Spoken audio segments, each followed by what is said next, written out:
Kesulitan belajar diartikan sebagai kelompok hambatan yang heterogen yang diduga disebabkan oleh masalah neurologis atau saraf di otak yang terwujud dalam gejala yang berbeda-beda dan tingkat keparahan yang berbeda pula. Gangguan membaca atau disleksia merupakan gangguan syaraf pada bagian otak yang merespon bahasa, bukan bagian dari gangguan mental. Dapat dideteksi pada usia sekitar 5 tahun. Karakteristik dan hambatan. Pada usia prasekolah, hambatan berbicara, kesulitan untuk meniru, lalu pada usia sebelum prasekolah, sulit mengenal kata-kata baru, kesulitan membedakan warna. Pada usia sekolah, kesulitan membaca, membedakan angka dan huruf, kesulitan untuk menghafal, kesulitan untuk menjawab pertanyaan, kesulitan bersosialisasi atau anak mudah tersinggung. Penyebab disleksia. Yang pertama, faktor genetik. Yang kedua, faktor eksternal, kehamilan, prematur, dan infeksi. Cara identifikasi dapat dilihat pada anak saat usia 5 tahun, apakah anak tersebut mengalami kesulitan berbicara, membaca, berkata-kata atau tidak. Untuk pendampingannya dilakukan dengan cara yang pertama, menyekolahkan anak di sekolah inklusi, yang kedua, mengurangi gadget diganti dengan orang tua, membacakan buku atau cerita, yang ketiga, memberi dukungan dan menciptakan lingkungan yang positif. Yang keempat, menggali minat anak terutama dalam bidang seni dan olahraga. Yang kelima, harus sering diberi stimulasi atau melatih keterampilan motorik.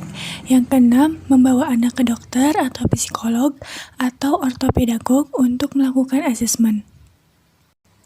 Gangguan menulis atau disgrafia. Anak yang mengalami gangguan disgrafia memiliki hambatan dalam menulis, menyusun huruf atau kata, dan koordinasi motorik halus, memegang alat tulis. Anak yang mengalami disgrafia memiliki inteligensi normal. Tanda-tanda anak yang mengalami gangguan menulis atau disgrafia. Yang pertama, bentuk dan ukuran huruf yang tidak konsisten, belum bisa membedakan huruf besar dan huruf kecil, mengalami kesulitan dalam memegang alat tulis, memiliki tulisan yang tidak rapi, mengalami kesulitan dalam berkomunikasi, kesulitan dalam menyalin tulisan, dan sulit berkonsentrasi saat menulis. Penyebab disgrafia diantaranya gangguan neurologis, brain injury, penyakit, atau kondisi degeneratif. Cara mengidentifikasinya dapat dilakukan dengan tes menulis, tes keterampilan motorik halus, tes keterampilan perencanaan motorik. Untuk pendampingannya dapat dilakukan dengan beberapa cara. Yang pertama, memberikan alternatif kegiatan yang melatih motorik halus dan otot anak. Yang kedua, memberikan kegiatan menulis pada anak menggunakan huruf yang berukuran besar. Gangguan berhitung atau diskalkulia. Pengertian dari diskalkulia adalah gangguan belajar pada anak yang berkaitan dengan kemampuan berhitung atau aritmatik. Tanda-tanda dari diskalkulia yaitu sulit membaca jam, sulit membedakan simbol operasi hitung seperti jumlah, kurang, bagi, dan kali. Lalu kesulitan dalam menghitung uang, kesulitan mengingat materi matematika, dan sulit belajar menghitung. Selanjutnya, cara yang dapat dilakukan untuk mengidentifikasi yaitu dengan melakukan evaluasi menggunakan instrumen tes.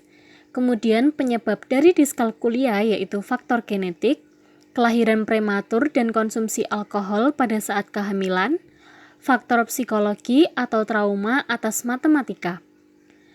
Kemudian cara pendampingan yaitu dengan cara guru dalam menyampaikan materi menggunakan media konkret dan kegiatan praktik.